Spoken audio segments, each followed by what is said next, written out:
Բարև ձեզ, Ստեփան Գրիգորյան YouTube-յան ալիքի մասնակիցներ։ Ողջունում եմ ձեզ բոլորիդ։ Մենք շարունակում ենք մեր աշխատանքը։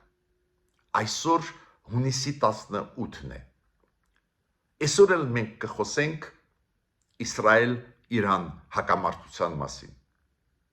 Այսօր էլ կխոսենք այս թեմայից, քանի որ զարգացումները շատ լուրջ են գնում ու ազդեցությունը հարևան Իրանի, Իսրայելի հարևան երկրների վրա ուժեղանում է։ Այո, մենք էլ կանգնած ենք մի շարք մարտահրավերների առջև, դրանց մասին սկսել ենք խոսել, զարգանում էր այդ մարտահրավերները։ Բայց գլխավորը ստեղ նա է, Միացյալ Նահանգները կմիանան այդ պատերազմին, թե ոչ։ Այն, որ Միացյալ Նահանգները, Եվրոպան միանշանակ աջակցում են Իսրայելին, աջակցում են դիվանագիտորեն, քաղաքական աջակցություն են տալիս։ Միացյալ Նահանգները նաև լայնամասշտաբ ռազմատեխնիկական աջակցություն է տալիս։ Դա մի բան է։ Մի այլ բան է, կմտնեն այդ պատերազմի մեջ Իրանի դեմ անմիջականորեն Միացյալ Նահանգները։ Ու հիմա այդ հարցը լուծվում է, ես մտա առավոտ շուտ հունիսի 18-ին առավոտ շուտ մտա եթեր, դեր վերջնական լուծում չկա ամերիկացիների մոտ, ինչքան հասկանում են մոտ ուղակի ժամերի ընթացքում այդ լուծումը կստացվի։ Դոնալդ Տրամպը մի քանի ուշագրավ հայտարարություն արեց դրա հետ կապված, հիշում եք, որ ասում էր ռմբակոծենք Տեհրանը, եթե սկսվի ռմբակոծում Տեհրանի, դա գրեթե օֆիցիալ ամերիկացիների միջամտությունն է լինելու։ Պարզվեց, որ այդպես հեշտ չի, նստած մտածում են ինչ անել Ամերիկայում, դրա մասին մենք կխոսենք անպայման։ Բայց այսօր ես նաև մի մասը իմ հանդիպման ձեզ հետ այսօրվա կնվիրեն ներքին քաղաքականության։ Ես ցավով պետք է ասեմ, որ միտումնավոր չհասկանալով նշանակություն չունի, բայց սուբյեկտներ հայտնվում են եւ մեր քաղաքականության ներսում եւ դրսից, ովքեր ուզում են ապակայունացնել Հայաստանը։ Ես չեմ ուզում ինչ որ մարդկանց կասկածի տակ դնել իրենց հայրենասիրությունը, մարդը կարող է նույնիսկ հայրենասեր լինել, ապակայունացնել Հայաստանը չհասկանալով, դա էլ վտանգ է։ Ահավոր է, դուք չեք պատկերացնում, ինչ էր կատարվում երեք։ Ինչ որ մեծահարուստ մարդ եկավ Հայաստան, ինչ որ հայտարարություններ արեց։ Մի քանի օր որ հանգիստ էինք, գոնե այդպես ընդգծված Նիկոլ Փաշինյան, կաթողիկոս Գարեգին II այդ հակամարտություն չկար, գոնե ընդգծված, գոնե վերջի մի քանի օրը սկսվեց 3-4 օրը ու սկսվեց հենց եկեղեցականների հայտարարություններով, պրես կոնֆերանսներով։ Ուստեղ մեկ ունեք անելիք ու չեմ ուզում թաքցնել, շատ մտահոգված եմ, քանի որ ինչքան մենք կայուն լինենք, այդքան կդիմանանք այս ալեկոծվող աշխարհում ընթացող process-ներին, այդքան կկարողանանք դիմադրել։ Ուրեմն խնդրում եմ բաժանորդագրվել, կիսվել, լայքել եւ աջակցել մեր YouTube-յան ալիքին, Ստեփան Գրիգորյան YouTube-յան ալիքին։ Մեր աշխատանքը դուք տեսնում եք ինչքան կարևոր է սփյուռքայության համար, Հայաստանի Հանրապետության քաղաքացիների համար։ Շարունակենք աշխատել, որ հանգիստ վերլուծելով, հասկանալով ինչ է կատարվում, առանց խոճապի մենք ուսումնասիրենք իրավիճակը,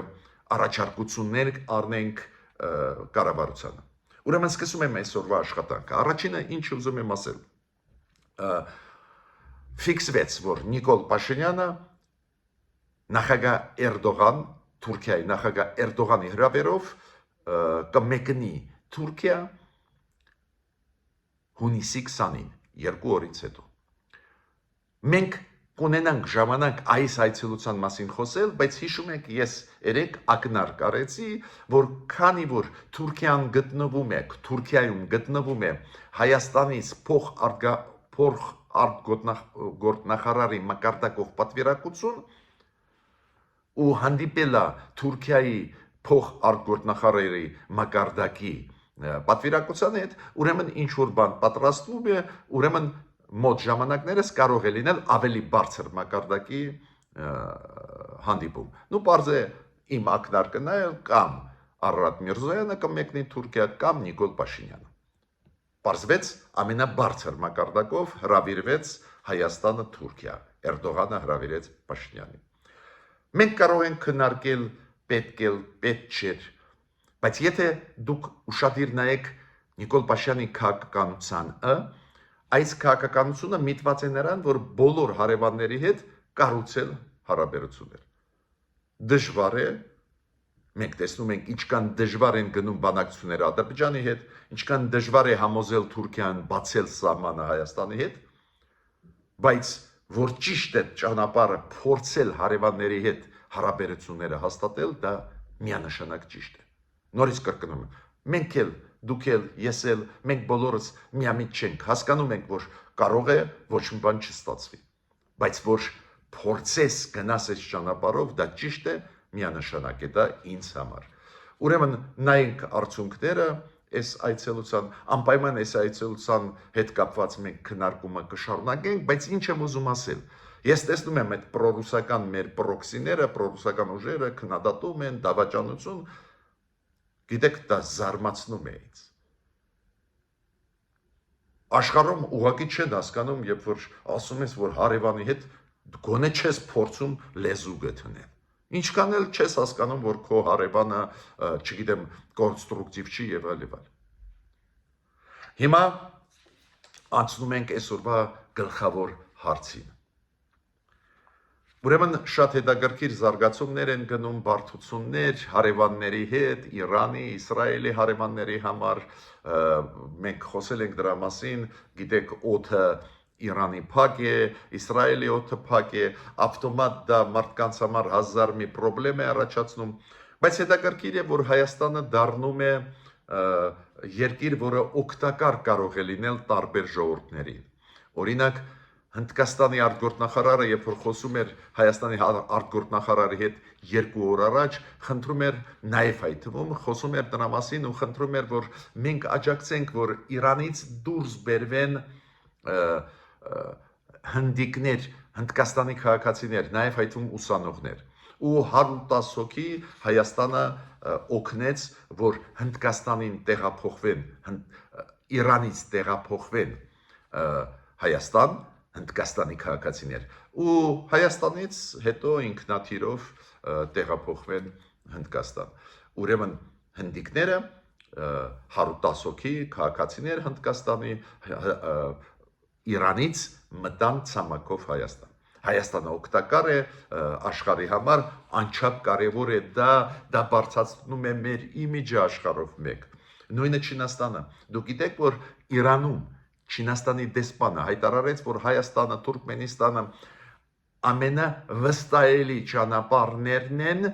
Չինաստանի քաղաքացիների համար, որ իրանք Չինաստանը վերադառնան, քանի որ հիմա Իրանում շատ են չինացիք, ովքեր այնտեղ կամ աշխատում են, կամ տուրիզմով մտած են Իրան, ու այդ չինացիք հիմա ուզում են վերադառնալ Չինաստան։ Պարզվում է, որ Հայաստանը կարևորագույն ու վստահելի ճանապարհ է իրանց վերադարձի, իրանց հայրենիք։ Միանշանակ դա դրական է ու Հայաստանը այդ իմիջը դրական ձեռք է բերում, քանի որ մեզ մոտ կայունություն կա։ Այո, փորձում են կայունությունը խաթարել, ապակայունացնել Հայաստանը, պետք է իշխանությունները կոշտ քայլեր անեն, մի քիչ ավելի ուշ ես դրա մասին կասեմ, բայց այս կայունությունը տալիս է շատ ու շատ մեզ համար դրական բաներ։ Մենք դառնում ենք վստահելի պարտներ տարբեր խաղացողների համար, ես դες մյուսը ասեմ, Իրանի դեսպանը Մեհդի Սոբհանի երեք անցկացրեց պրես-կոնֆերանս, դուք գիտեք, Երևանում։ Շատ բաների մասին խոսեց, վաղը կխոսենք, առանձին դրվագները շատ կարևոր են, բայց հիմա այսօր ուզում եմ այս կոնտեքստով ասել, որ Իրանի դեսպանը շնորհակալություն հայտնեց Հայաստանին, որ Հայաստանի միջոցով իրանցիները վերադառնում են Իրան։ Օրինակ ինքը ասեց Ռուսաստանում, այլ երկրներում իրանց հայտնի մշակույթի գործիչները, հայտնի դեմքերը գտնվում են ու հիմա Հայաստանի միջոցով իրանք վերադառնում են Իրան, գալիս են Հայաստանի ինքնաթիռներով ու հետո ցամաքով մտնում են իրանց հայրենիք Իրան։ Նույնիսկ այս ծանր պահին դու կարող ես օգտակար աշխարհին լինել ու նաև շատ կարևոր դրական իմիջ ձեռք բերես։ Հիմա ինչ վերաբերում է Իսրայել-Իրան։ Այս գիշերն էլ պատերազմական գործողությունները շարունակում էին, Իսրայելը ռմբակոծում էր Իրանին, Իրանը պատասխանում էր, իմիջիայլոց այս գիշերը Իրանի պատասխանները շատ ուժեղ էին, հուժկու պատասխաններ տվեց։ Հիմա Դոնալդ Տրամպը հասկանում է, որ լրջացավ վիճակը։ Դոնալդ Տրամպը ինչու երեք մենք խոսացինք լքեց շուտ Կանադայի գագաթնաժողովը, լքեց շուտ, քանի որ բարդանում է իրավիճակը Իսրայել-Իրան պատերազմում։ Իսրայելը սկսեց պատերազմական գործողություն, պարզվեց, որ Իրանը բավական մեծ ներուժ ունի ու հիմա ծանրագույն վիճակ է, ինչի ես շատ վատ եմ տանում, ես դեմ եմ պատերազմների, չեմ ուզում թաքցնել ձեզանից։ Ու Դոնալդ Տրամպը գնաց։ Երբ որ ինքը մեկնեց Կանադայից վերադարձավ Ամերիկա, Էմանուել Մակրոնը, երբ որ պրես կոնֆերանս հասկացրեց երեք Կանադայում գագաթնաժողովի ավարտից հետո, Էմանուել Մակրոնը ենթադրություն արեց, որ Տրամպը միգուցե գնում է, որ խաղաղություն հաստատելու։ Հետո Տրամպը պատասխանեց, որ այդ ենթադրությունը Մակրոնի սխալ է, ինքը վերադառնում է այլ պատճառով, այդ պատճառը պարզվեց ինչ է։ Մենք կասկած չունեինք, ինչ է, բայց հետո ի պաշտոն է պարզվեց։ Դոնալդ Տրամպը հիմա մտածում է Ամերիկայի մուտքի մասին այդ պատերազմի մեջ։ Ու Նետանյախուն դա հաստատեց, իրոք ինքը ասեց Դոնալդ Տրամպը հիմա մտածում է մտնել թե ոչ։ Երեք Դոնալդ Տրամպը հավաքեց Միացյալ Նահանգների անվտանգության խորհուրդը իր թիմի հետ ու գլխավոր դեմքերի հետ, նաև ուժայինների, որոշել մտնել պատերազմի մեջ անմիջականորեն Իրանի դեմ։ Շատերը մեկ բան խառնում են։ Օգնությունը Ամերիկայի, Եվրոպայի, Իսրայելին խառնում են անմիջական պատերազմի մեջ մտնելը։ Ուրեմն եւ Եվրոպան եւ Միացյալ Նահանգները աջակցում են Իսրայելին։ Իրանք դաշնակից են, իրանք քծող չեն, աջակցում են Իսրայելին։ Իրանք Ռուսաստանի պես քծող չեն, որ Ռուսաստանը Հայաստանը քծեց։ Իրանք աջակցում են։ Բայց Ամերիկան ել ավելի ուժեղ է աջակցում։ Բայց այդ տարբերվում է մյուս սցենարից։ Եթե Միացյալ Նահանգները իրենք սկսեն ռմբակոծեն Իրանին։ Այս սցենարը իրոք անցանկալի է բոլորիս համար ու աշխարհի համար։ Ես զարմացած էի, որ մեծ աղմուկ բարձրացավ հիմա կոնգրեսում Միացյալ Նահանգների երկու падգամավորներ, հանրապետական եւ դեմոկրատ հանդես եկան նախաձեռնությամբ, որ Տրամպը իրավունք ունի պատերազմ սկսել Իրանի դեմ առանց կոնգրեսի որոշման։ Հայտնի մարդիկ, նաև այդ թվում մեծահարուստ Բեզոսը, այլ մարդիկ, նաև հայտնի Տակեր Կարլսոնը, այն լրագրողը, որի շնորհիվ Տրամպը նաև այդ թվում ընտրվեց, նաև Բեզոսի, Իլոն Մասկի շնորհիվ ընտրված մարդկանց շնորհիվ, այդ մարդիկ բոլորը հիմա դուրս եկան Տրամպի դեմ։ Իրենք ինչ են ասում։ Այո, Իսրայելին պետք է աջակցել։ Միանշանակ։ Բայց իրենք ասում են, բայց դու իրավունք չունես Ամերիկան մտցնել պատերազմի մեջ։ Ու նույնիսկ Տակեր Կարլսոնի դեպքում այդքան ցավոտ Տրամպը ընդունեց, քանի որ Տակեր Կարլսոնը կողմնակիցել Տրամպի ու շատ մեծ աջակցություն տվեց, շատ հայտնի լրագրող է, որ Տրամպը իրան ուղղակի անպատվեց, ամենավերջի խոսքերը ասեց, չեմ ուզում կրկնել։ Տրամպը խոսեց նրա մասին, որ խորհուրդ է տալիս Տեհրանի ժողովրդին դուրս գալ Տեհրանից։ Գիտեք, ճիշտ ասած, Տրամպը մեկ-մեկ հայտարարություններ է անում, չմտածելով, ինչը շատ զարմացնում է։ Ուրեմն, որ դուք պատկերացնեք, Տեհրանը 15-16 միլիոնանոց քաղաք է։ Այդ ո՞նց եք դուք պատկերացնում այդ մարդկանց հանելու, ուր եք տանելու 15 միլիոնը։ Դա նշանակում է պլանավորում է ռմբակոծել, մասամբ ռմբակոծությունները հիշում եք երեք սկսվեցին, բայց ինչքան հասկացա, չի համարձակվում Իսրայելը շարունակել, քանի որ հակառակվածները Իրանի ուժեղ են, բացի դրանից միջազգային հանրությունը։ Սկսվեցին բողոքները այս Իսրայելի քայլերից։ Ու Իսրայելին շատ ձեռնտու է ներգրավել Ամերիկան ու Ամերիկայի ձեռքերով լուծել հարցերը։ Բայց տեսակ Ամերիկայի ներսում լուրջ ձայներ դրա դեմ հնչեցին։ Հիմա ինչքան հասկանում եմ, դեր որոշում չկա,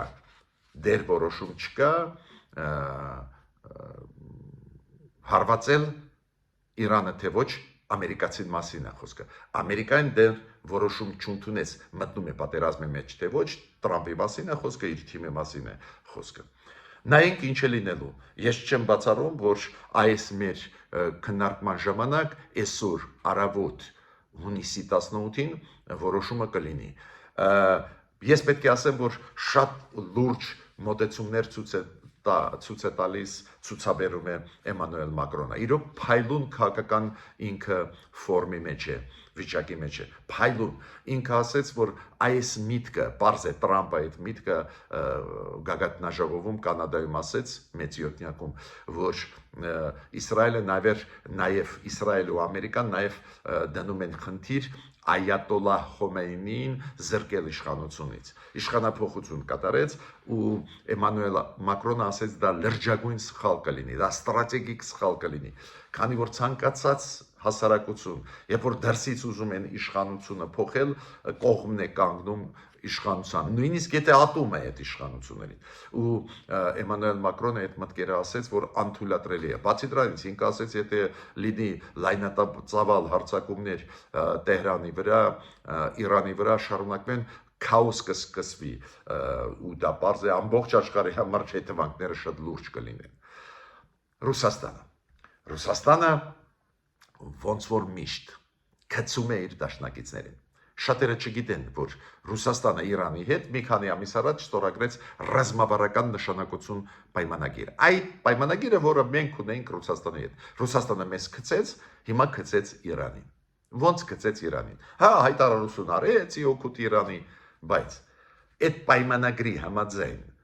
այդպես էլ գրված է այնտեղ, եթե լինի հարձակում Իրանի վրա կամ Ռուսաստանի վրա, կողմերը փոխադարձ աջակցություն կտան։ Ու նաև այդում ռազմատեխնիկական։ Ու Ռուսաստանը փոխանակ հիմա աջակցություն տա, օրինակ հակաօդային համակարգեր ուղարկի Իրանին, Ռուսաստանը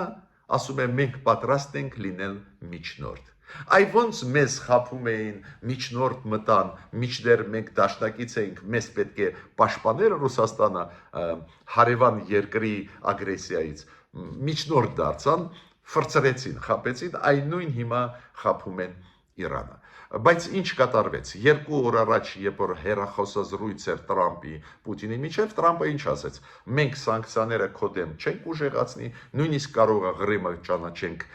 Ռուսաստանի մաս, բայց դու մի միջամտի, մի օգնի Իրանին։ Նույն պահին Պուտինը ծախեց Իրանին։ Էսա Ռուսաստանը։ Ու պրոռուսական ուժերին պետք է ասել, որ եթե դուք չխելոքանաք, իրոք մեր պետությունը ծանր վիճակի մեջ կընկնի։ Այդ ձեր պրո-ռուսական քաղաքականությունը, փորձը պրո-պուտինյան այդ գաղափարները մտցնել, ուղղակի կկործանի, կարող է կործանել մեր երկիրը։ Խելոքացեք, տեսեք ոնց է գցում Պուտինը Իրանին։ Հիմա ես ասեցի, որ այսօր անպայման ներքին քաղաքականության հարցերից կխոսեմ։ Գիտեք, ուղղակի այս մեկ օրը նորից լարվեց վիճակը Հայաստանում։ Գիտեք, ինձ շատ ուրախացրեց, որ գոնե մեկ շաբաթ, այս վերջի մեկ շաբաթը հանգիստ էր Նիկոլ Փաշինյան Գարեգին երկրորդ կատողիկոս, կարծես թե այդ հակամարտությունը մի քիչ հանդարտվեց, այո, իշխանությունը իմ կարծիքով իր ծրագիրը կփորձի իրականացնել, կփորձի փոխել կատողիկոսին, նո ինձ մոտ էս է տպավորությունը, կփորձի շարունակել այդ գիծը, որ կուսակրոնությունը հաղթած մարդը չի կարող լինի կատողիկոս, այդ գիծը կշարունակի, բայց գոնե հանդարտվեց, գիտեք, ես ճիշտ ասած շատ ուրախացա, քանի որ դրսի վտանգները շատ մեծ են, էս էլ հիմա Իրանի հետ կապված, այս պատերազմը Իրանի դեմ, այդ ինչ հետևանքներ կլինեն, մենք տեսնում ենք այդ բացասական հետևանքները, ու պարզը պետք է պատրաստ լինես, պետք է կայուն պայես երկիրը պատրաստ լինել հնարավոր հարձակումների քո վրա, հնարավոր մեծ հոսքերի փախստականների եւ այլ, ու պարզ է անթույլատրելի է լարված վիճակ երկրում ունենալ, բայց ցավով պետք է ասեմ, շատ զարմացած եմ այս վերջի երկու օրվա մեջ եւ եպիսկոպոս Արշակ Խաչատրյանը եւ մեր Շիրակի թեմի առաջնորդը խոսեցին նորից այդ թեմայից Նիկոլ Փաշինյանի հետ կապված, նորից քաղաքականության մեջ մտան, նորից գնահատականներ տվեցին Արցախի հետ կապված, այս ինչ որ բան չեմ հասկանում, ինչ եք ուզում, դադար պետք է տալ, իրոք պետք է ինչքան կարելի է հանգիստ մթնոլորտ պայենք, հիմա եկավ Սամվել Կարապետյանը, դուք հիշում եք, ինքը ճանաչված է որպես Տաշիրի Սամվելը այդ մեծահարուստ մաստը Ռուսաստանից, հա ինքը եկեղեցուն աջակցում է եկավ, ոնց որ բեխաբար սկսեց ինչ որ խոսել իշխանությունների դեմ, բոլորս էլ սիրում ենք մեր հայրաքաղաքական եկեղեցին, թող ոչ ոք իր վրա չվերցնի, էլի որ ամենա մեծ սիրողն է մեր եկեղեցու, մեր ավանդույթների, մեր քրիստոնեության, էլի ու ինչ որ բաներ ասեց, գիտեք ինչ տիպի, մենք մեր ձևով ենք միջամտելու այդ վիճակի մեջ։ Նու Սամվել Կարապետյանի միտքը նա էր, ինչքան ես հասկացա, ինքը ասում է, այ հիմա տարբեր քաղաքական ուժեր չեն կարող օգնել եկեղեցուն այս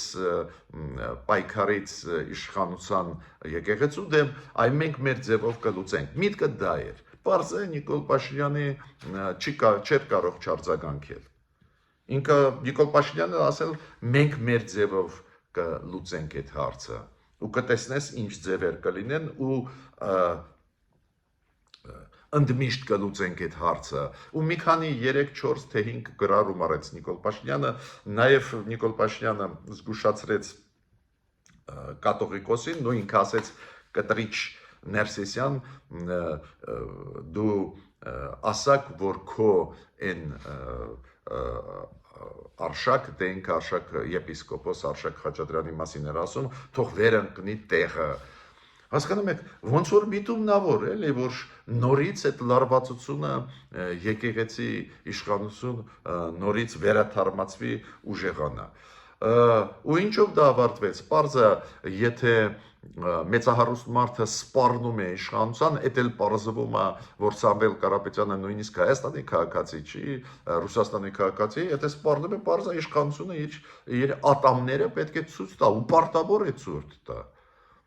Ու գիշերը խուզարկություն էր Սամվել Կարապետյանի տանը, դուք գիտեք, այնտեղ բերման ենթարկվեցին մեծ թվով մարդիկ, 45 թե ինչ կան, չգիտեմ ինչով ավարտվեց, ի վերջո ինքը բերման է ենթարկվել, կալանավորվել, այդ չեմ կարող ասել, ինֆորմացիա չկա,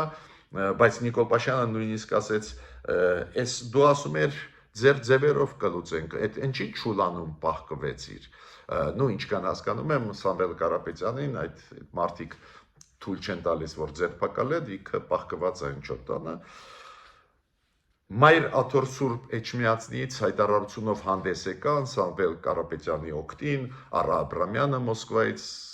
հանդես եկավ հայտարարությամբ, Մարիա Զախարովան, ում մենք բոլորս շատ լավ ճանաչում ենք, ինքը ասեց, մենք ուշադիր Մոսկվայից հետևում ենք, ինքը մեր քաղաքացի է,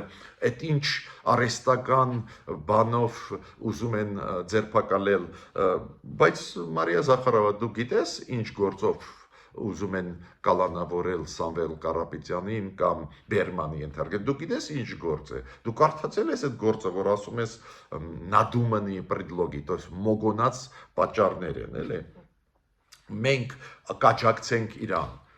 մի երկու պատգամավոր պետդումայի ինչ-որ անկապ բաներ ասեցին ի պաշտպանություն Սամվել Կարապետյանի իդեմս Հայաստանի կառավարության, գիշերը ելույթ ունեցավ Սալավյովը իր հայտնի խայտարակ են ծրագիրը, որ ինքը ունի, Սայտի Սալավյովը, որը այնտեղ ուղղակի կեղտ լցրեց ոչ միայն կառավարության վրա, Հայաստանի, Նիկոլ Փաշինյանի վրա, նաև կեղտ լցրեց հայ ժողովրդի վրա, ես հարց եմ տալիս, պետք է գար Հայաստան Սամվել Կարապետյան ու այս ձևի ալիքներ գեներացնել հայ ժողովրդի դեմ, կառավարության դեմ այսօրվա,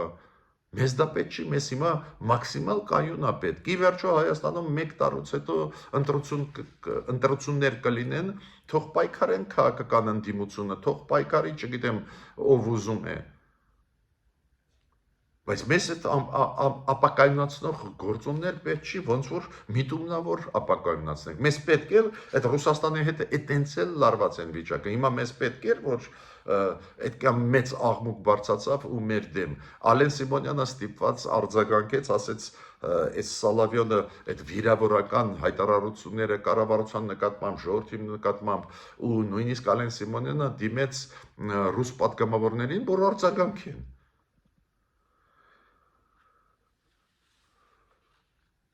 Մի պատգամավոր Արմենիա Հայաստան խմբակցությունից, մեր ընդդիմադիր Հայաստան խմբակցությունից, պրոռուսական պատգամավորներից մեկը ասեց, մենք կսկսենք փողոցային պայքար ու չենք սպասի ընտրություններին։ Որ փողոցային պայքար, դուք խելար եք։ Այս անցուդարձի ժամանակ ալեկոծվող աշխարհում չգիտես վաղը ինչա լինելու ու չգիտի ոչ միայն մենք չգիտենք, Տրամպը չգիտի վաղը ինչ է լինելու։ Տրամպը չգիտի։ Հեսա սկզբից ասեց Տեհրանից պետք է դուրս բերենք բան, հետո երբ որ ճիշտ մի հատ էլ հարց տվեցին, սկսեց լողալ, քանի որ լուրջ է վիճակը աշխարհով։ Տրամպի կողմնակիցները հիմա իրան ասում են, որ դու սխալ ես, դες նույնիսկ Տրամպի մասշտաբի մարդը, այս երկրի Ամերիկայի ամենաուժեղ երկրի չգիտեն վաղը ինչ է լինելու։ Ինչ է ապակայունացնում երկիրը։ Ու իշխանությանը ասում եմ, դուք ունենք մանդատ տրված ժողովրդի կողմից, մեկուսացրեք բոլոր պանիկյորներին, վախ սերմացնողներին, ապակայունացնողներին, հայրենիքը բոլորին պետք է ձերբակալեք, այդ ձեր պարտականությունն է։ Հիմա մի օրինակ բերեմ, որ դուք իմանաք, Լատվիայում ուղղակի 2 օր առաջ Լատվիայի Սեյմի, այդ իրանց պարլամենտն է, պատգամավորներից մեկը ազգանունը Ռոսլիկով, ռուս ազգությամբ։ Ինքը մեծ աղմուկ բարձրացրեց պարլամենտում, խուճապ առաջացնող ու ռուսերեն լեզվով խոսեց, սահմանադրությունը խախտելով, նո թողնենք այդ մի կողմ։ Դեղ ինչ որ բաներ, խուճապ, վիրավորանք Լատվիայի նկատմամբ, պետության նկատմամբ ու պատգամավոր է ինքը, անձեռնմխելիություն ունեին։ Ձերբակալեցին։ Քանի որ Լատվիան հասկանում է, այս ձևի պատահական բաներ չեն լինում, ապակայունացնում է ստեղ Ռուսաստանը իրանց դեմ է պայքարում, ստեղ պայքարը գնում է Ռուսաստանի պարզե մեզ ապակայունացնելու այս խառը ժամանակներում։ Ինչի Ռուսաստանը ուզում է Սյունիքի ճանապարհը վերահսկել, ում համար է դա գաղտնիք, չի ուզում որ ստեղ դեմոկրատիա լինի, չի ուզում որ Հայաստանը բազմավեկտոր քաղաքականություն վարի, չի ուզում որ Նիկոլ Փաշինյանը գնա Թուրքիա, գնա Չեխիա, Պրագա, անցկացնի մյուս տարի ստեղ քաղաքական այս մեծ ֆորում ժողովրդավարության քաղաքական համայնք ֆորումը, չի ուզում որ COP17-ը համաշխարհային ՄԱԿ-ի մակարդակի կոնֆերանս տեղ անցկացվի, ում համար է դա գաղտնիք։ Ուրեմն իշխանությունը իրավունք ունի եւ պարտավոր է կիրառել կոշտ մեխանիզմներ։ Այդ ինչ է նշանակում, ոստիկանությունը գնում է ներկայացնելու Սամվել Կարապետյանին իր պահանջները, նաև այդ խուզարկություն անելու, ինչ որ մարդիկ խանգարում են իշխանությանը։ Իսկ ինչ է նշանակում։ Եթե ինչ որ սխալ արվի, հնարավորություն ունի այս մարդը բողոքի, դատարաններ դիմի, հեսա դատարանները լիքը որոշում կատարեցին իդեմս Նիկոլ Փաշինյանի, ինչու՞մ է խնդրեմ։ Ուրեմն իշխանությունը պետք է սկսի կիրառել իր մանդատը։ Ես ավարտեցի իմ ելույթը, զարգացումները լուրջ են գնում, պետք է ուշադիր հետևենք աշխարհում ընթացող process-ներին։